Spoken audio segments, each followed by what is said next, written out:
ನಮಸ್ಕಾರ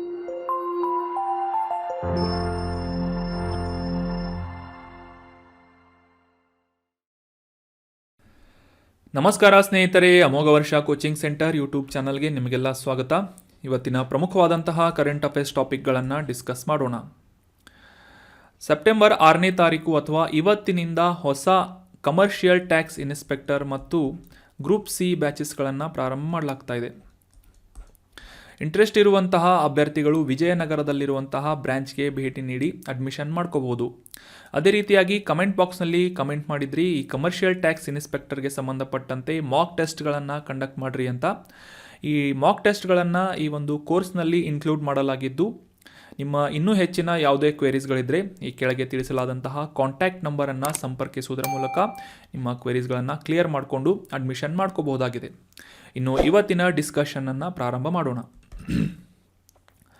ಲಾಸ್ಟ್ ಸೆಷನ್ನಲ್ಲಿ ಕೇಳಲಾದಂತಹ ಪ್ರಶ್ನೆಯ ಸರಿಯಾದ ಉತ್ತರ ಏನು ಅಂತ ಮೊದಲು ತಿಳಿದುಕೊಳ್ಳೋದಾದರೆ, ಸುಲ್ತಾನ್ಪುರ ರಾಷ್ಟ್ರೀಯ ಉದ್ಯಾನವನ ಈ ಕೆಳಗಿನ ಯಾವ ರಾಜ್ಯದಲ್ಲಿದೆ ಅಂತ ಪ್ರಶ್ನೆಯನ್ನು ಕೇಳಲಾಗಿತ್ತು. ಆಪ್ಷನ್ಗಳಲ್ಲಿ ಪಂಜಾಬ್, ಹರಿಯಾಣ, ರಾಜಸ್ಥಾನ್ ಅಥವಾ ಮಧ್ಯಪ್ರದೇಶ ಅಂತ ನೀಡಲಾಗಿದ್ದು, ಸರಿಯಾದ ಉತ್ತರ ಏನು ಅಂತಂದರೆ ಆಪ್ಷನ್ 2, ಹರಿಯಾಣದಲ್ಲಿ ಈ ಪಕ್ಷಿಧಾಮ ಮತ್ತು ರಾಷ್ಟ್ರೀಯ ಉದ್ಯಾನವನವಾದಂತಹ ಸುಲ್ತಾನ್ಪುರ ನ್ಯಾಷನಲ್ ಪಾರ್ಕ್ ಲೊಕೇಟ್ ಆಗಿದೆ. ಸಾಕಷ್ಟು ರೀತಿಯಾದಂತಹ ಸ್ಥಳೀಯ ಮತ್ತು ಇತರ ದೇಶಗಳಿಂದ ವಲಸೆ ಬರುವಂತಹ ವೈವಿಧ್ಯಮಯವಾದಂತಹ ಪಕ್ಷಿಗಳ ಒಂದು ನೆಲೆ ಅಥವಾ ಆವಾಸ ಸ್ಥಾನವಾಗಿ ಸುಲ್ತಾನ್ಪುರ ರಾಷ್ಟ್ರೀಯ ಉದ್ಯಾನವನವಾಗಿ ಗುರುತಿಸಿಕೊಳ್ಳುತ್ತೆ. ಇದು ಹರಿಯಾಣದಲ್ಲಿರುವಂತಹ ಒಂದು ನ್ಯಾಷನಲ್ ಪಾರ್ಕ್ ಆಗಿದೆ ಅನ್ನೋದು ಇಂಪಾರ್ಟೆಂಟ್ ಆದಂತಹ ಮಾಹಿತಿಯಾಗಿದೆ. ಆನ್ಸರ್ ಮಾಡಿದಂತಹ ಎಲ್ಲ ಸ್ಟೂಡೆಂಟ್ಸ್ಗಳಿಗೆ ವೆರಿ ವೆಲ್ ಡನ್, ಕಾಂಗ್ರ್ಯಾಚುಲೇಷನ್ಸ್. ಇದೇ ರೀತಿಯಾಗಿ ಡಿಸ್ಕಷನ್ನಲ್ಲಿ ಭಾಗವಹಿಸ್ತಾ ಇರಿ, ನಿಮ್ಮ ಆನ್ಸರ್ಗಳನ್ನು ಕಮೆಂಟ್ ಮಾಡ್ತಾ ಇರಿ ಅಂತ ಹೇಳ್ತಾ ಇವತ್ತಿನ ಪ್ರಶ್ನೆ ಏನು ಅಂತ ನೋಡೋಣ. ಆನ್ಸರ್ ಮಾಡೋದಕ್ಕೆ ಟ್ರೈ ಮಾಡಿ. ಇತ್ತೀಚೆಗೆ ಭಾರತದಲ್ಲಿ ಮೊದಲ ಬಾರಿಗೆ ನ್ಯಾನೋ ಯೂರಿಯಾವನ್ನು ಡೆವಲಪ್ ಮಾಡಲಾಗಿದೆ. ಈ ನ್ಯಾನೋ ಯೂರಿಯಾವನ್ನು ಅಭಿವೃದ್ಧಿಪಡಿಸಿದಂತಹ ಭಾರತೀಯ ಸಂಸ್ಥೆ ಯಾವುದು ಅಂತ ಗುರುತಿಸಬೇಕಾಗಿದ್ದು, ಆಪ್ಷನ್ಗಳಲ್ಲಿ option 1 Madras fertilisers limited, option 2 IFFCO IFFCO ಅಂತ, ಆಪ್ಷನ್ 3 FACT, ಆಪ್ಷನ್ 4 HFCL ಅಂತ ಇದೆ. ಸೊ ನಿಮ್ಮ ಉತ್ತರಗಳನ್ನು ಕಮೆಂಟ್ ಬಾಕ್ಸ್ನಲ್ಲಿ ಕಮೆಂಟ್ ಮಾಡಿ. ಭಾರತದಲ್ಲಿ ಈ ನ್ಯಾನೋ ಯೂರಿಯಾವನ್ನು ಡೆವಲಪ್ ಮಾಡಿದಂತಹ ಸಂಸ್ಥೆ ಯಾವುದು ಅಂತ ಮುಂದಿನ ಸೆಷನ್ನಲ್ಲಿ ಕರೆಕ್ಟ್ ಆದಂಥ ಆನ್ಸರ್ನ ತಿಳಿದುಕೊಳ್ಳೋಣ. ಸೊ ನಿಮ್ಮ ಗೆಸ್ ಆಗಿರ್ಬೋದು ಅಥವಾ ಆನ್ಸರ್ ಆಗಿರ್ಬೋದು, ಕಮೆಂಟ್ ಮಾಡೋಕ್ಕೆ ಟ್ರೈ ಮಾಡಿ. ಇನ್ನು ಇವತ್ತಿನ ಮೊದಲನೇ ಆರ್ಟಿಕಲ್ ಏನು ಅಂತ ತಿಳ್ಕೊಳ್ಳೋದಾದರೆ, ಇತ್ತೀಚೆಗೆ ಎಂಟಾಜಿಯಾ ಅನ್ನುವ ಈ ಒಂದು ಟರ್ಮ್ ನ್ಯೂಸ್ನಲ್ಲಿತ್ತು. ಇದು ಏನು ಅಂತ ತಿಳ್ಕೊಳ್ಳೋದಾದರೆ, ಇತ್ತೀಚೆಗೆ FMC ಇಂಡಿಯಾ ಅನ್ನುವ ಸಂಸ್ಥೆಯಿಂದ ಈ ಶಿಲೀಂಧ್ರ ನಾಶಕ ಅಥವಾ ಆರ್ಗ್ಯಾನಿಕ್ ಆದಂತಹ ಫಂಜಿಸೈಡ್ ಆಗಿ ಈ ಎಂಟಾಜಿಯಾ ಅನ್ನುವ ಒಂದು ಜೈವಿಕ ಶಿಲೀಂಧ್ರ ನಾಶಕವನ್ನು ಡೆವಲಪ್ ಮಾಡಲಾಗಿದೆ. ಇದನ್ನು ಅತಿ ಶೀಘ್ರದಲ್ಲೇ ರಿಲೀಸ್ ಮಾಡಲಾಗುವುದು ಪಬ್ಲಿಕ್ನಲ್ಲಿ ಅಂತ ನ್ಯೂಸ್ನಲ್ಲಿ ಪಬ್ಲಿಷ್ ಆಗಿತ್ತು. ಸೊ ಈ ಎಂಟಾಜಿಯಾ ಅನ್ನುವ ಶಿಲೀಂಧ್ರ ನಾಶಕದ ಕುರಿತಾದಂತಹ ಕೆಲವೊಂದಿಷ್ಟು ಇಂಪಾರ್ಟೆಂಟ್ ಮಾಹಿತಿಗಳನ್ನು ಈ ಆರ್ಟಿಕಲ್ನಲ್ಲಿ ಡಿಸ್ಕಸ್ ಮಾಡೋಣ. ಮುಖ್ಯವಾಗಿ ಈ ಬ್ಯಾಸಿಲಸ್ ಸೆಪ್ಟಿಲಿಸ್ ಅನ್ನುವ ಈ ಒಂದು ಮೈಕ್ರೋ ಆರ್ಗ್ಯಾನಿಸಮ್ ಅಥವಾ ಈ ಸೂಕ್ಷ್ಮ ಜೀವಿಯನ್ನು ಬಳಸಿಕೊಂಡು ಡೆವಲಪ್ ಮಾಡಲಾದಂತಹ ಜೈವಿಕ ಶಿಲೀಂಧ್ರ ನಾಶಕವಾಗಿ ಈ ಎಂಟಾಜಿಯಾ ಗುರುತಿಸಿಕೊಳ್ತಾ ಇದೆ. ಮುಖ್ಯವಾಗಿ ಈ ಶಿಲೀಂಧ್ರ ನಾಶಕದಿಂದ ಬೆಳೆಯ ಸಂರಕ್ಷಣೆ ಹೆಚ್ಚಾಗುವುದು ಅಂತ FMC ಇಂಡಿಯಾದಿಂದ ಮಾಹಿತಿಯನ್ನು ನೀಡಲಾಗಿದೆ.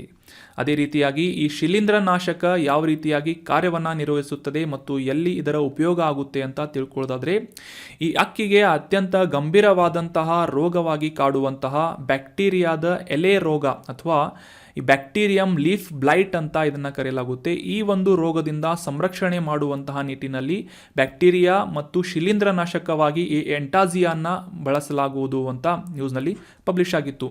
ಅದೇ ರೀತಿಯಾಗಿ ಯಾವುದೇ ರೀತಿಯಾಗಿ ಈ ಸಸ್ಯದ ಮೇಲೆ ಇರುವಂತಹ ನ್ಯಾಚುರಲ್ ಪ್ಯಾರಾಸೈಟ್ಸ್ಗಳು ಅಂದರೆ ಈ ಗುಡ್ ಬ್ಯಾಕ್ಟೀರಿಯಾಸ್ಗಳನ್ನು ಯಾವುದೇ ರೀತಿಯಾಗಿ ನಾಶ ಮಾಡದೆ ಪರಾವಲಂಬಿಗಳಿಗೆ ಹಾನಿಯಾಗದಂತೆ ಈ ಬ್ಯಾಕ್ಟೀರಿಯಾದ ಎಲೆ ರೋಗವನ್ನು ತಡೆಗಟ್ಟುವಂತಹ ನಿಟ್ಟಿನಲ್ಲಿ ಈ ಆರ್ಗ್ಯಾನಿಕ್ ಎಂಟಾಜಿಯಾ ಕಾರ್ಯವನ್ನು ನಿರ್ವಹಿಸಲಿದೆ ಅಥವಾ ಈ ಜೈವಿಕ ಶಿಲೀಂಧ್ರನಾಶಕ ಕಾರ್ಯವನ್ನು ನಿರ್ವಹಿಸಲಿದೆ ಅಂತ ನ್ಯೂಸ್ನಲ್ಲಿ ಪಬ್ಲಿಷ್ ಆಗಿತ್ತು.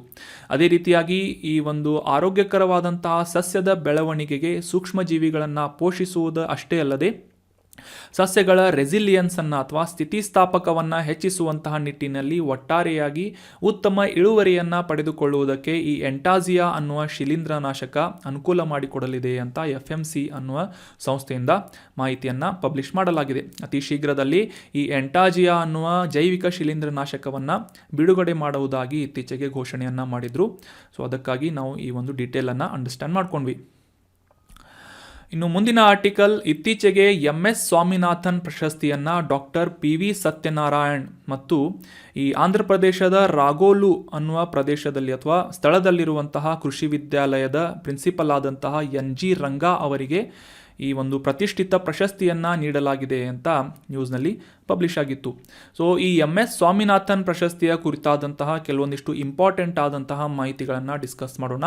ಮೊದಲಿಗೆ ಡಾಕ್ಟರ್ MS ಸ್ವಾಮಿನಾಥನ್ ಯಾರು ಅಂತ ತಿಳ್ಕೊಳ್ಳೋದಾದರೆ, ಭಾರತದ ಫಾದರ್ ಆಫ್ ಗ್ರೀನ್ ರೆವಲ್ಯೂಷನ್ ಅಥವಾ ಹಸಿರು ಕ್ರಾಂತಿಯ ಪಿತಾಮಹ ಅಂತ ಖ್ಯಾತಿಯನ್ನು ಪಡೆದಂತಹ ಡಾಕ್ಟರ್ MS ಸ್ವಾಮಿನಾಥನ್ ಅವರ ಹೆಸರಿನ ಮೇಲೆ ಈ ಪ್ರಶಸ್ತಿಯನ್ನು ನೀಡಲಾಗುತ್ತೆ. ಭಾರತದಲ್ಲಿ ಅಥವಾ ಇತರ ಯಾವುದೇ ರಾಷ್ಟ್ರಗಳಲ್ಲಿ ಆಹಾರ ಭದ್ರತೆ ಮತ್ತು ಕೃಷಿಯ ಸುಸ್ಥಿರತೆಗಾಗಿ ಕಾಂಟ್ರಿಬ್ಯೂಷನನ್ನು ಮಾಡಿದಂತಹ ವ್ಯಕ್ತಿಗಳು ಅಥವಾ ಸಾಧಕರಿಗೆ ಅವರ ಜೀವಮಾನದ ಸಾಧನೆಯನ್ನು ಗುರುತಿಸುವಂತಹ ಉದ್ದೇಶದಿಂದ ಈ ಕೃಷಿ ಸಂಶೋಧನೆ ಮತ್ತು ಅಭಿವೃದ್ಧಿ ಕ್ಷೇತ್ರಕ್ಕೆ ಸಂಬಂಧಪಟ್ಟಂತೆ ನೀಡಲಾಗುವಂತಹ ಪ್ರತಿಷ್ಠಿತ ಪ್ರಶಸ್ತಿ ಯಾವುದು ಅಂತಂದರೆ MS ಸ್ವಾಮಿನಾಥನ್ ಪ್ರಶಸ್ತಿ ಆಗಿದೆ. 2004ನೇ ಇಸವಿಯಿಂದ ಈ ಒಂದು ಪ್ರಶಸ್ತಿಯನ್ನು ನೀಡಲಾಗ್ತಾ ಇದೆ. ಅಂದರೆ 2004ನೇ ಇಸವಿಯಲ್ಲಿ ಈ MS ಸ್ವಾಮಿನಾಥನ್ ಪ್ರಶಸ್ತಿಯನ್ನು ಸ್ಥಾಪನೆ ಮಾಡಲಾಗಿತ್ತು. ಆಗಲೇ ತಿಳಿಸಿದ ಹಾಗೆ ಭಾರತದ ಪ್ರಮುಖ ಮತ್ತು ಪ್ರಖ್ಯಾತವಾದಂತಹ ಇಂಡಿಯನ್ ಅಗ್ರಿಕಲ್ಚರಿಸ್ಟ್ ಆದಂತಹ ಪ್ರೊಫೆಸರ್ MS ಸ್ವಾಮಿನಾಥನ್ ಅವರ ಹೆಸರಿನ ಮೇಲೆ ಈ ಒಂದು ಪ್ರಶಸ್ತಿಯನ್ನು ನೀಡಲಾಗುತ್ತೆ. ಇವರು ಈ MS ಸ್ವಾಮಿನಾಥನ್ ರಿಸರ್ಚ್ ಫೌಂಡೇಶನ್ ಚೆನ್ನೈನಲ್ಲಿರುವಂತಹ ಈ ಒಂದು ಸಂಸ್ಥೆಯ ಚೇರ್ಮನ್ ಆಗಿ ಕೂಡ ಕಾರ್ಯವನ್ನು ನಿರ್ವಹಿಸಿದ್ರು. ಅದಕ್ಕಿಂತ ಇಂಪಾರ್ಟೆಂಟ್ ಏನು ಅಂತಂದರೆ, ಇವರು ಭಾರತದ ಹಸಿರು ಕ್ರಾಂತಿಯ ಪಿತಾಮಹ ಆಗಿ ಕೂಡ ಗುರುತಿಸಿಕೊಂಡಂತಹ ವ್ಯಕ್ತಿಯಾಗಿದ್ದಾರೆ. ಪ್ರತಿ 2 ವರ್ಷಗಳಿಗೊಮ್ಮೆ ನೀಡಲಾಗುವಂತಹ ಈ MS ಸ್ವಾಮಿನಾಥನ್ ಪ್ರಶಸ್ತಿಯನ್ನು retired Indian council of agriculture research employees association ಮತ್ತು ನುಜಿವೂಡು ಸೀಡ್ಸ್ ಲಿಮಿಟೆಡ್ NSL ಅನ್ನುವ ಈ 2 ಸಂಸ್ಥೆಗಳ ಸಹಯೋಗದಿಂದ ಈ ಪ್ರಶಸ್ತಿಯನ್ನು ನೀಡಲಾಗುತ್ತದೆ. ಈ ಪ್ರಶಸ್ತಿ ವಿಜೇತರಿಗೆ ತಲಾ 2 ಲಕ್ಷ ರೂಪಾಯಿಗಳ ಬಹುಮಾನ ಮತ್ತು ಒಂದು ಮೆಡಲನ್ನು ಮತ್ತು ಸೈಟೇಷನನ್ನು ನೀಡಿ ಗೌರವಿಸುವಂತಹ ಒಂದು ವಾಡಿಕೆ ಇದೆ. ಪ್ರತಿ 2 ವರ್ಷಗಳಿಗೊಮ್ಮೆ ಈ MS ಸ್ವಾಮಿನಾಥನ್ ಪ್ರಶಸ್ತಿಯನ್ನು ಸಾಧಕರಿಗೆ ನೀಡಲಾಗುತ್ತೆ. ಅಷ್ಟೇ ಅಲ್ಲದೆ ಯಾವುದೇ ಗಡಿಯನ್ನು ಅಥವಾ ಯಾವುದೇ ರಾಷ್ಟ್ರಗಳಿಗೆ ಈ ಒಂದು MS ಸ್ವಾಮಿನಾಥನ್ ಪ್ರಶಸ್ತಿ ಲಿಮಿಟೆಡ್ ಆಗಿಲ್ಲ. Irrespective of his or her nationality ಈ ಒಂದು ಪ್ರಶಸ್ತಿಯನ್ನು ನೀಡಲಾಗುತ್ತೆ. ಅಂದರೆ ವಿದೇಶಿಯರಿಗೂ ಕೂಡ ಈ ಕೃಷಿ ಕ್ಷೇತ್ರಕ್ಕೆ ಸಂಬಂಧಪಟ್ಟಂತೆ, ಆಹಾರ ಭದ್ರತೆಗೆ ಸಂಬಂಧಪಟ್ಟಂತೆ ಕಾಂಟ್ರಿಬ್ಯೂಷನ್ನ ನೀಡಿದಂತಹ ವ್ಯಕ್ತಿಗಳಿಗೆ ಈ MS ಸ್ವಾಮಿನಾಥನ್ ಪ್ರಶಸ್ತಿಯನ್ನು ನೀಡಲಾಗುತ್ತದೆ. ಇನ್ನು ಭಾರತದ ಈ green revolution, father of green revolution ಅಥವಾ ಈ ಹಸಿರು ಕ್ರಾಂತಿಯ ಪಿತಾಮಹ ಅಂತ ಖ್ಯಾತಿಯಾದಂತಹ MS ಸ್ವಾಮಿನಾಥನ್ ಅವರ ಕುರಿತಾದಂತಹ ಕೆಲವೊಂದಿಷ್ಟು ಇಂಪಾರ್ಟೆಂಟ್ ಮಾಹಿತಿಗಳನ್ನು ತಿಳ್ಕೊಳ್ಳೋದಾದರೆ, ಭಾರತದ ಪ್ರಖ್ಯಾತ ಇಂಡಿಯನ್ ಅಗ್ರಿಕಲ್ಚರಲ್ ಸೈಂಟಿಸ್ಟ್ ಆ್ಯಂಡ್ ಜೆನೆಟಿಸ್ಟ್ಸ್ ಅಂತ ಇವರನ್ನು ಗುರುತಿಸಲಾಗುತ್ತೆ. ಅಂದರೆ ಕೃಷಿ ವಿಜ್ಞಾನಿಯಾಗಿ ಮತ್ತು ಜೆನೆಟಿಸ್ಟ್ ಆಗಿ ಕೂಡ ಈ ಡಾಕ್ಟರ್ MS ಸ್ವಾಮಿನಾಥನ್ ಅವರನ್ನು ಗುರುತಿಸಲಾಗುತ್ತೆ. Father of green revolution of India ಅಂತ ಕೂಡ ಇವರನ್ನು ಇಂಪಾರ್ಟೆಂಟ್ ಆಗಿ ನೆನಪಿಟ್ಕೊಳ್ಳುವಂಥ ವಿಷಯವಾಗಿದೆ. ಮುಖ್ಯವಾಗಿ ಭಾರತ ಸ್ವತಂತ್ರ ನಂತರ ಈ ಒಂದು ಆಹಾರದ ಕೊರತೆಯನ್ನು ಎದುರಿಸುತ್ತಿರುವಂತಹ ಸಂದರ್ಭದಲ್ಲಿ ಈ ಕೃಷಿಯ ಉತ್ಪಾದಕತೆಯನ್ನು ಹೆಚ್ಚಿಸುವುದರೊಂದಿಗೆ, ಅಗ್ರಿಕಲ್ಚರಲ್ ಪ್ರೊಡಕ್ಟಿವಿಟಿಯನ್ನು ಇನ್ಕ್ರೀಸ್ ಮಾಡುವುದರೊಂದಿಗೆ ಉತ್ತಮ ಇಳುವರಿಯನ್ನು ನೀಡುವಂತಹ ವೀಟ್ ಮತ್ತು ರೈಸ್ ಅಥವಾ ಗೋಧಿ ಮತ್ತು ಅಕ್ಕಿಯನ್ನು ಡೆವಲಪ್ ಮಾಡುವಂತಹ ಒಂದು ವಿಧಾನವನ್ನು ಮತ್ತು ಒಂದು ಮಾರ್ಪಾಟನ್ನು ಮಾಡಿದಂತಹ ಈ ಕೃಷಿ ಕ್ಷೇತ್ರಕ್ಕೆ ಸಂಬಂಧಪಟ್ಟಂತಹ ಕ್ರಾಂತಿಯನ್ನು ತಂದಂತಹ ಪ್ರಖ್ಯಾತ ವಿಜ್ಞಾನಿ ಯಾರು ಅಂತಂದರೆ MS ಸ್ವಾಮಿನಾಥನ್ ಆಗಿದ್ದಾರೆ. ಇವರ ಹೆಸರಿನ ಮೇಲೆ ಈ ಒಂದು MS ಸ್ವಾಮಿನಾಥನ್ ಪ್ರಶಸ್ತಿಯನ್ನು ನೀಡಲಾಗ್ತಾ ಇದೆ. ಈ ಹಸಿರು ಕ್ರಾಂತಿಯಿಂದ ಭಾರತ ಈ ಒಂದು ಆಹಾರದ ಕೊರತೆಯಿಂದ ಹೊರಬರಲು ಮತ್ತು ಭಾರತವನ್ನು ಸಮೃದ್ಧವಾಗಿ ಮಾಡಿಸಲು ಅಗ್ರಿಕಲ್ಚರಲ್ ಕ್ಷೇತ್ರಕ್ಕೆ ಸಂಬಂಧಪಟ್ಟಂತೆ ಟ್ರಾನ್ಸ್ಫಾರ್ಮೇಷನನ್ನು ತರಲು ಮುಖ್ಯವಾದಂತಹ ಪಾತ್ರವನ್ನು ವಹಿಸಿದಂತಹ MS ಸ್ವಾಮಿನಾಥನ್ ಅವರಿಗೆ ಇಂಟರ್ನ್ಯಾಷನಲ್ ಅಥವಾ ಅಂತಾರಾಷ್ಟ್ರೀಯ ಮಟ್ಟದಲ್ಲಿ ಸಾಕಷ್ಟು ರೀತಿಯಾದಂತಹ ಪ್ರಶಸ್ತಿಗಳನ್ನು ನೀಡಲಾಗಿದೆ. ಅವುಗಳಲ್ಲಿ ಮುಖ್ಯವಾಗಿ ಮೊದಲ ಬಾರಿಗೆ ಈ ವರ್ಲ್ಡ್ ಫುಡ್ ಪ್ರೈಸನ್ನು ನೀಡಲಾಯಿತು MS ಸ್ವಾಮಿನಾಥನ್ ಅವರಿಗೆ. ನಂತರ ರಾಮನ್ ಮ್ಯಾಗ್ಸೆಸೆ ಅವಾರ್ಡನ್ನು ಕೂಡ ನೀಡಿ ಗೌರವಿಸಲಾಗಿದೆ. ಅಷ್ಟೇ ಅಲ್ಲದೆ ಅಂತಾರಾಷ್ಟ್ರೀಯ ಮಟ್ಟದ ಸಾಕಷ್ಟು ವಿವಿಧ ಗೌರವಗಳನ್ನು ಕೂಡ MS ಸ್ವಾಮಿನಾಥನ್ ಅವರಿಗೆ ನೀಡಲಾಗಿದೆ ಅಂತ ಅನ್ನೋದು ಇಂಪಾರ್ಟೆಂಟ್ ಆದಂತಹ ಮಾಹಿತಿಯಾಗಿದೆ. ಇನ್ನು ಮುಂದಿನ ಆರ್ಟಿಕಲ್ ಎಕನಾಮಿಗೆ ಸಂಬಂಧಪಟ್ಟಂತಹ ಇಂಪಾರ್ಟೆಂಟ್ ಆದಂತಹ ಆರ್ಟಿಕಲ್ ಆಗಿದ್ದು, financial action task force recent ಆಗಿ ನ್ಯೂಸ್ನಲ್ಲಿತ್ತು. ಯಾಕೆ ಅಂತ ಕಾಂಟೆಕ್ಸ್ಟನ್ನು ಅರ್ಥ ಮಾಡ್ಕೊಳ್ಳೋದಾದರೆ, ಈ ಒಂದು ದೇಶದಲ್ಲಿ ಯಾವುದೇ ರೀತಿಯಾದಂತಹ ಆರ್ಥಿಕ ಅಪರಾಧಗಳನ್ನು ಎಸಗಿ ಮತ್ತೊಂದು ದೇಶಕ್ಕೆ ಪರಾರಿಯಾದಂತಹ ವ್ಯಕ್ತಿಗಳನ್ನು ನ್ಯಾಯಾಂಗ ಬಂಧನಕ್ಕೆ ಮತ್ತು ಎನ್ಕ್ವೈರಿಗೆ ಅಂಡರ್ಟೇಕ್ ಮಾಡುವಂತಹ ಉದ್ದೇಶದಿಂದ ಈ FATF ಅನ್ನುವ ಸಂಸ್ಥೆಯಲ್ಲಿ ಚರ್ಚೆಯನ್ನು ನಡೆಸಲಾಗಿದೆ ಅಂತ ನ್ಯೂಸ್ನಲ್ಲಿ ಪಬ್ಲಿಷ್ ಆಗಿತ್ತು.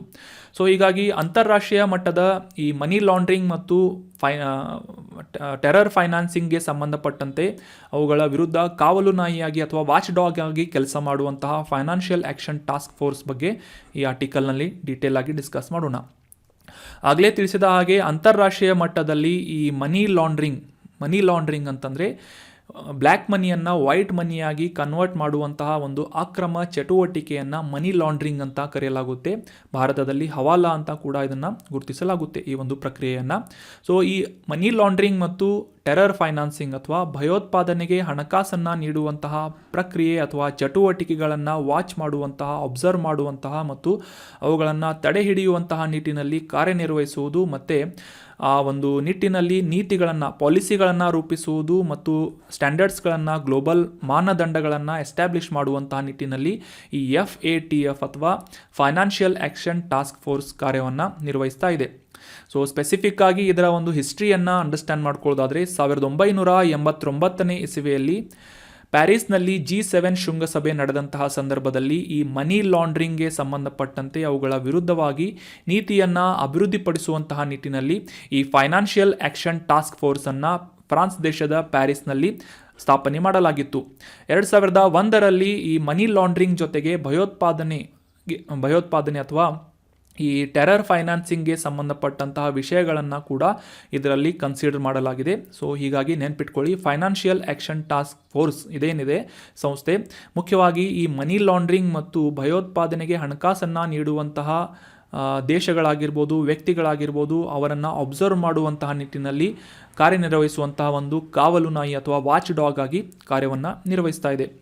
ಇನ್ನು ಇದರ ಸದಸ್ಯತ್ವದ ಕುರಿತಾಗಿ ತಿಳ್ಕೊಳ್ಳೋದಾದರೆ, ಜಾಗತಿಕವಾಗಿ 1989ರಿಂದ ಎಸ್ಟಾಬ್ಲಿಷ್ ಆದಂತಹ ಈ FATF ಅನ್ನುವ ಸಂಸ್ಥೆಯ ಪ್ರಮುಖ ಸದಸ್ಯರು ಯಾರು ಅಂತಂದರೆ United States of America, China, Saudi Arabia, Britain, Germany, France, European union ಮತ್ತು 39 ಇತರ ದೇಶಗಳನ್ನು ಒಳಗೊಂಡಂತೆ ಈ ಫೈನಾನ್ಷಿಯಲ್ ಆಕ್ಷನ್ ಟಾಸ್ಕ್ ಫೋರ್ಸ್ ಕಾರ್ಯವನ್ನು ನಿರ್ವಹಿಸ್ತಾ ಇದೆ. 2010ನೇ ಇಸವಿಯಲ್ಲಿ ಭಾರತವು ಕೂಡ ಈ FATF ಸದಸ್ಯತ್ವವನ್ನು ಪಡೆದುಕೊಂಡಿದೆ. ಮುಖ್ಯವಾಗಿ ಈ ಫೈನಾನ್ಷಿಯಲ್ ಆಕ್ಷನ್ ಟಾಸ್ಕ್ ಫೋರ್ಸ್ ಯಾವ ರೀತಿ ಕಾರ್ಯವನ್ನು ನಿರ್ವಹಿಸುತ್ತದೆ ಅಂತ ಅಂಡರ್ಸ್ಟ್ಯಾಂಡ್ ಮಾಡ್ಕೊಳ್ಳೋದಾದರೆ, ಆಗಲೇ ತಿಳಿಸಿದ ಹಾಗೆ ಮನಿ ಲಾಂಡ್ರಿಂಗ್ ಮತ್ತು ಟೆರರ್ ಫೈನಾನ್ಸಿಂಗ್ಗೆ ಸಂಬಂಧಪಟ್ಟಂತೆ ಆಯಾ ದೇಶಗಳನ್ನು ಅಂದರೆ ಆ ಚಟುವಟಿಕೆಗಳಿಗೆ ಸಹಾಯ ಮಾಡುವಂತಹ, ನೆರವನ್ನು ನೀಡುವಂತಹ ದೇಶಗಳನ್ನು ಗ್ರೇ ಲಿಸ್ಟ್ ಮತ್ತು ಬ್ಲ್ಯಾಕ್ ಲಿಸ್ಟ್ ಅಂತ ಡಿವೈಡ್ ಮಾಡಿ ಅವುಗಳನ್ನು ಪಟ್ಟಿಯಲ್ಲಿ ಸೇರಿಸುತ್ತದೆ. ಈ ಬ್ಲ್ಯಾಕ್ ಲಿಸ್ಟ್ ಅಂದರೆ ಏನು ಅಂತ ಅಂಡರ್ಸ್ಟ್ಯಾಂಡ್ ಮಾಡ್ಕೊಳ್ಳೋದಾದರೆ, ಈ non cooperative country and territories NCCT ಅಂತ ಏನು ಕರಿತೇವೆ, ಮುಖ್ಯವಾಗಿ ಈ ಭಯೋತ್ಪಾದಕ ನಿಧಿ ಮತ್ತು ಮನಿ ಲಾಂಡ್ರಿಂಗ್ ಚಟುವಟಿಕೆಗಳಿಗೆ ಬೆಂಬಲವನ್ನು ನೀಡುವಂತಹ ಮತ್ತು ಈ ಪ್ರಕ್ರಿಯೆಗಳಿಗೆ ಅಥವಾ ಚಟುವಟಿಕೆಗಳಿಗೆ ವಿರುದ್ಧವಾಗಿ ಕಾರ್ಯನಿರ್ವಹಿಸುವಂತಹ ಸಂಸ್ಥೆಗಳಿಗೆ ಸಹಾಯ ಮಾಡದೇ ಇರುವಂತಹ ದೇಶಗಳನ್ನು ಈ ಕಪ್ಪು ಪಟ್ಟಿಯಲ್ಲಿ ಇನ್ಕ್ಲೂಡ್ ಮಾಡಲಾಗುತ್ತೆ. ಸೊ ಮೇಲಿಂದ ಮೇಲೆ ಈ FATF ಬ್ಲ್ಯಾಕ್ ಲಿಸ್ಟನ್ನು ರಿವೈಸ್ ಮಾಡಲಾಗ್ತಾ ಇರುತ್ತೆ. ಆದರೆ ಸದ್ಯಕ್ಕೆ ಈ ಫೈನಾನ್ಷಿಯಲ್ ಆಕ್ಷನ್ ಟಾಸ್ಕ್ ಫೋರ್ಸ್ನ ಕಪ್ಪು ಪಟ್ಟಿಯಲ್ಲಿ ಇನ್ಕ್ಲೂಡ್ ಮಾಡಲಾದಂತಹ ಕೆಲವೊಂದಿಷ್ಟು ದೇಶಗಳು ಯಾವುವು ಅಂತಂದರೆ ಉತ್ತರ ಕೊರಿಯಾ, ಇರಾನ್, ಮ್ಯಾನ್ಮಾರ್, ಈ 3 ದೇಶಗಳನ್ನು FATFನ ಕಪ್ಪು ಪಟ್ಟಿಯಲ್ಲಿ ಬ್ಲ್ಯಾಕ್ ಲಿಸ್ಟ್ನಲ್ಲಿ ಇನ್ಕ್ಲೂಡ್ ಮಾಡಲಾಗಿದೆ. ಸೊ ಈ ಬ್ಲ್ಯಾಕ್ ಲಿಸ್ಟ್ನಲ್ಲಿ ಇನ್ಕ್ಲೂಡ್ ಮಾಡಲಾದಂತಹ ದೇಶಗಳ ಮೇಲೆ ಯಾವ ರೀತಿಯಾದಂತಹ ಕ್ರಮಗಳನ್ನು ಕೈಗೊಳ್ಳಲಾಗುತ್ತೆ ಅಂತ ನೆಕ್ಸ್ಟ್ ಸ್ಲೈಡ್ನಲ್ಲಿ ತಿಳಿದುಕೊಳ್ಳೋಣ. ಸೊ ಅದಕ್ಕಿಂತ ಮುಂಚೆ ಈ ಕಪ್ಪು ಪಟ್ಟಿ ಆಯಿತು. ಇನ್ನು ಗ್ರೇ ಲಿಸ್ಟ್ ಅಥವಾ ಬೂದು ಪಟ್ಟಿ ಅಂತಂದರೆ ಈ ಭಯೋತ್ಪಾದಕ ನಿಧಿ ಮತ್ತು ಮನಿ ಲಾಂಡ್ರಿಂಗ್ಗೆ ಸಂಬಂಧಪಟ್ಟಂತೆ ಅವುಗಳಿಗೆ ಬೆಂಬಲವನ್ನು ನೀಡುವಂತಹ ನಿಟ್ಟಿನಲ್ಲಿ ನೆರವನ್ನು ನೀಡುವಂತಹ ಕೆಲವೊಂದಿಷ್ಟು ದೇಶಗಳನ್ನು ಗಮನಿಸಿ ಈ FATFನ ಬೂದು ಪಟ್ಟಿಗೆ ಇನ್ಕ್ಲೂಡ್ ಮಾಡಲಾಗುತ್ತೆ. ಅಂದರೆ ಇದು ಅಬ್ಸರ್ವೇಷನ್ ಲಿಸ್ಟ್ನಲ್ಲಿ ಇಡಲಾಗುತ್ತೆ. ಇನ್ ಕೇಸ್ ಒಂದು ದೇಶಗಳು ಈ ಮನಿ ಲಾಂಡ್ರಿಂಗ್ ಮತ್ತು ಭಯೋತ್ಪಾದಕ ನಿಧಿಯ ನೆರವನ್ನು ನೀಡುವಂತಹ ನಿಟ್ಟಿನಲ್ಲಿ ಕಾರ್ಯವನ್ನು ಕಂಟಿನ್ಯೂ ಮಾಡ್ತಾ ಹೋದರೆ ಅವುಗಳನ್ನು ಮುಂದಿನ ಕೆಲವೊಂದಿಷ್ಟು ವರ್ಷಗಳಲ್ಲಿ ಕಪ್ಪು ಪಟ್ಟಿಯಲ್ಲಿ ಇನ್ಕ್ಲೂಡ್ ಮಾಡಲಾಗುತ್ತೆ. ಇನ್ನು ಈ FATF ಕಪ್ಪು ಪಟ್ಟಿಯಲ್ಲಿರುವಂತಹ ದೇಶಗಳು ಯಾವ ರೀತಿಯಾದಂತಹ ಕಾನ್ಸಿಕ್ವೆನ್ಸಸ್ಗಳನ್ನು ಅಥವಾ ಪರಿಣಾಮಗಳನ್ನು ಎದುರಿಸಬೇಕಾಗುತ್ತೆ ಅಂತ ನೋಡೋದಾದರೆ, ಜಾಗತಿಕವಾಗಿ ಈ ಹಣಕಾಸಿನ ಕೊರತೆಯನ್ನು ಎದುರಿಸ್ತಾ ಇರುವಂತಹ ದೇಶಗಳಿಗೆ ಹಣಕಾಸಿನ ನೆರವನ್ನು ನೀಡುವಂತಹ ಸಂಸ್ಥೆಗಳಾದಂತಹ ಇಂಟರ್ನ್ಯಾಷನಲ್ ಮಾನಿಟರಿ ಫಂಡ್ ಆಗಿರ್ಬೋದು, ವರ್ಲ್ಡ್ ಬ್ಯಾಂಕ್ ಆಗಿರ್ಬೋದು, ಏಷ್ಯನ್ ಡೆವಲಪ್ಮೆಂಟ್ ಬ್ಯಾಂಕ್ ಆಗಿರ್ಬೋದು ಅಥವಾ ಯುರೋಪಿಯನ್ ಯೂನಿಯನ್ ಆಗಿರ್ಬೋದು, ಈ ಸಂಸ್ಥೆಗಳಿಂದ ಈ FATFನ ಕಪ್ಪು ಪಟ್ಟಿಯಲ್ಲಿರುವಂತಹ ದೇಶಗಳಿಗೆ ಯಾವುದೇ ರೀತಿಯಾದಂತಹ ಹಣಕಾಸಿನ ನಿಧಿಯನ್ನು ಅಥವಾ ಹಣಕಾಸಿನ ಸಹಾಯವನ್ನು ನೀಡಲಾಗುವುದಿಲ್ಲ. ಅಷ್ಟೇ ಅಲ್ಲದೆ ಅಂತಾರಾಷ್ಟ್ರೀಯ ಮಟ್ಟದಲ್ಲಿ ಆರ್ಥಿಕ ನಿರ್ಬಂಧಗಳನ್ನು ಹೇರುವುದಷ್ಟೇ ಅಲ್ಲದೆ ಈ ಒಂದು ಸಾಕಷ್ಟು ರಿಸ್ಟ್ರಿಕ್ಷನ್ಸ್ಗಳನ್ನು, ಬ್ಯಾನ್ಸ್ಗಳನ್ನು ಕೂಡ ಆಯಾ ದೇಶಗಳು ಎದುರಿಸಬೇಕಾಗುತ್ತೆ. ಇನ್ ಕೇಸ್ ಮನಿ ಲಾಂಡ್ರಿಂಗ್ ಮತ್ತು ಟೆರರ್ ಫೈನಾನ್ಸಿಂಗ್ನಲ್ಲಿ ಯಾವುದೇ ದೇಶ ಇನ್ವಾಲ್ವ್ ಆಗಿದೆ ಅಂತ ಖಚಿತಪಡಿಸಿದ್ದಾದರೆ ಪ್ಯಾರಿಸ್ನಲ್ಲಿರುವಂತಹ ಈ FATF ಅನ್ನುವ ಸಂಸ್ಥೆಯಿಂದ ಸಾಕಷ್ಟು ನಿರ್ಬಂಧನೆಗಳನ್ನು ಹೇರಲಾಗುತ್ತದೆ ಅಂತ ಈ ಒಂದು ಮಾಹಿತಿಯನ್ನು ನಾವು ಅಂಡರ್ಸ್ಟ್ಯಾಂಡ್ ಮಾಡ್ಕೊಂಡ್ವಿ. So that was about detailed information of financial action task force.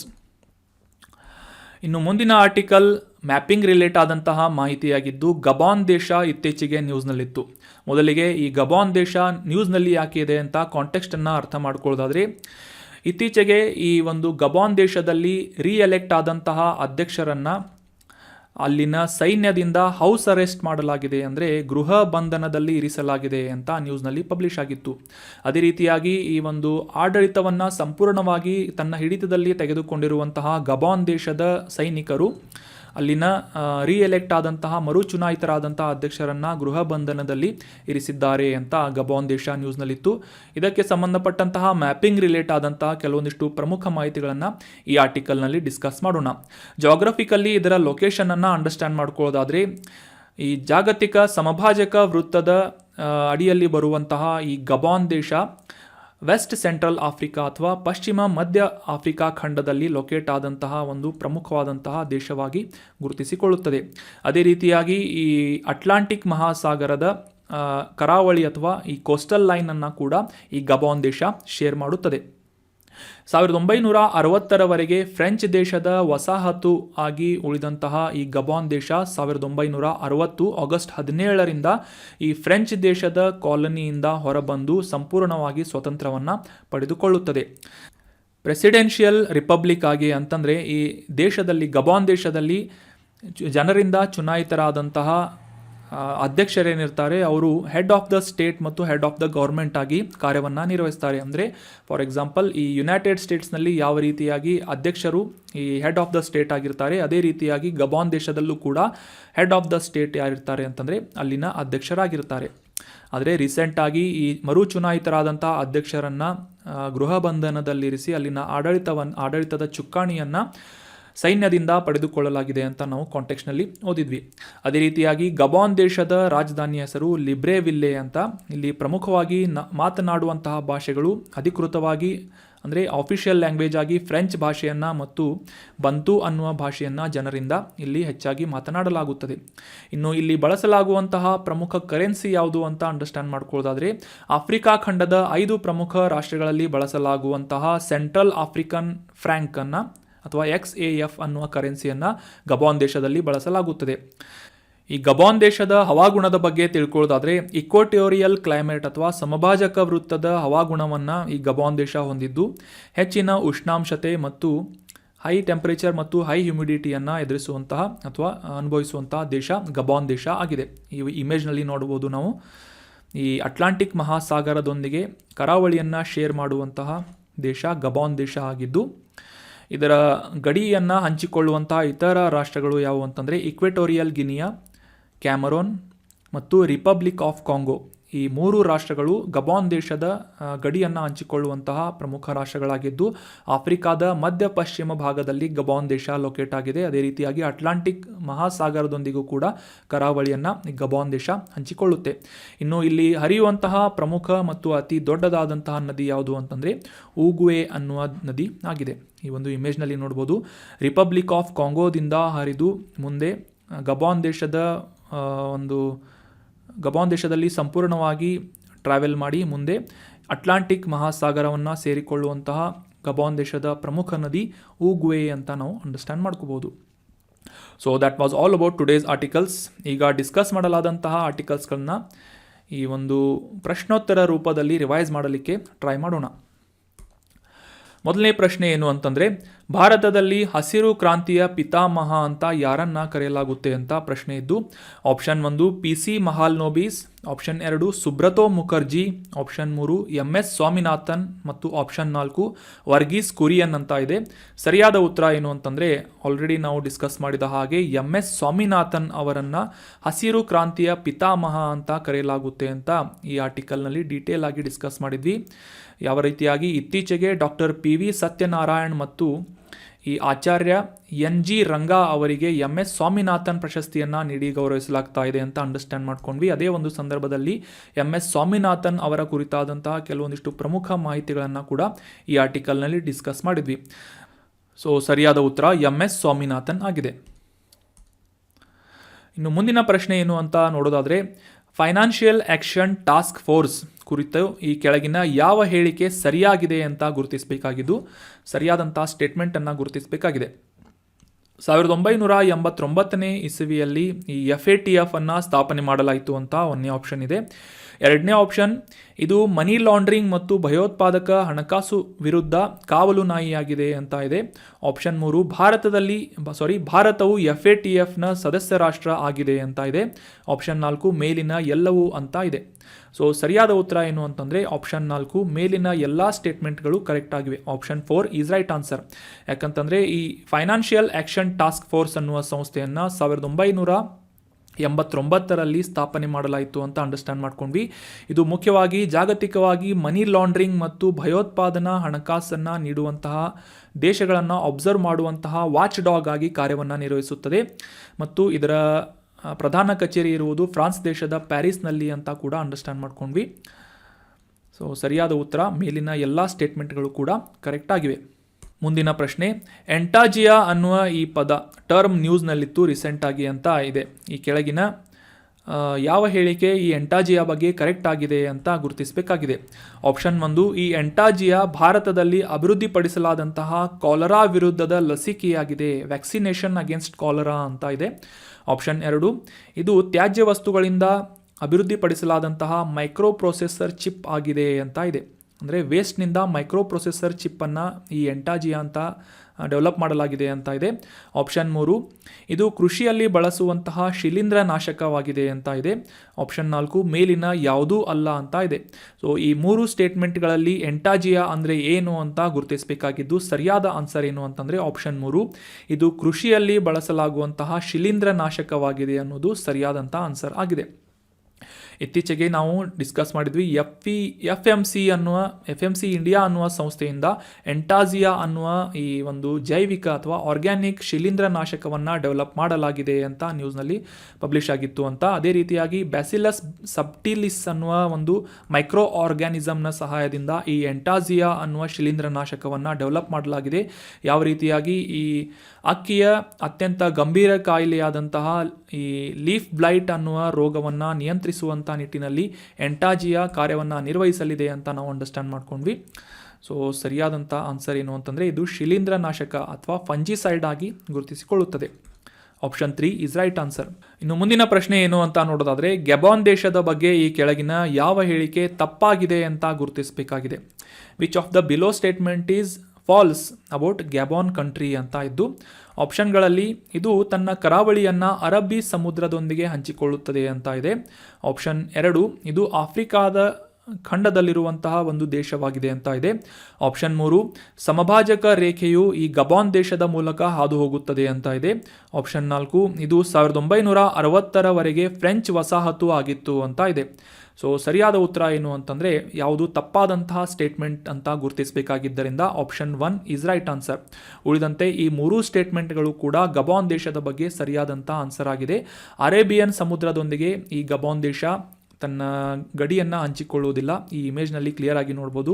Atlantic ಮಹಾಸಾಗರದೊಂದಿಗೆ ಕರಾವಳಿಯನ್ನು ಹಂಚಿಕೊಳ್ಳುವಂತಹ ಮಧ್ಯ ಪಶ್ಚಿಮ ಭಾಗದಲ್ಲಿರುವಂತಹ, ಆಫ್ರಿಕಾ ಖಂಡದ ಮಧ್ಯ ಪಶ್ಚಿಮ ಭಾಗದಲ್ಲಿರುವಂತಹ ಮತ್ತು ಈ 0 ಡಿಗ್ರಿ ಅಕ್ಷಾಂಶ ಅಥವಾ ಈ ಸಮಭಾಜಕ ವೃತ್ತದ ಅಡಿಯಲ್ಲಿರುವಂತಹ ದೇಶ ಗಬಾನ್ ದೇಶ ಅಂತ ನಾವು ಅಂಡರ್ಸ್ಟ್ಯಾಂಡ್ ಮಾಡ್ಕೊಂಡ್ವಿ. ಇದರ ಮ್ಯಾಪನ್ನು ಕೂಡ ಡೀಟೇಲ್ ಆಗಿ ಅಂಡರ್ಸ್ಟ್ಯಾಂಡ್ ಮಾಡ್ಕೊಂಡ್ವಿ. ಸೊ ಅರಬ್ಬಿ ಸಮುದ್ರ ಅಲ್ಲ, ಇದು ಅಟ್ಲಾಂಟಿಕ್ ಮಹಾಸಾಗರ. ಸೊ ಹೀಗಾಗಿ ತಪ್ಪಾದಂತಹ statement option 1 is right answer. That was all about today's discussion. ಈ ಕಂಟೆಂಟನ್ನು ನಿಮ್ಮ ಎಲ್ಲ ಫ್ರೆಂಡ್ಸ್ಗಳ ಜೊತೆ ಶೇರ್ ಮಾಡಿ ಮತ್ತು ಡಿಸ್ಕಷನಲ್ಲಿ ಕೇಳಲಾದಂತಹ ಪ್ರಶ್ನೆಗೆ ಸರಿಯಾಗಿ ಆನ್ಸರನ್ನು ಕಮೆಂಟ್ ಮಾಡಿ. Thank you so much for joining the discussion. Have an awesome day.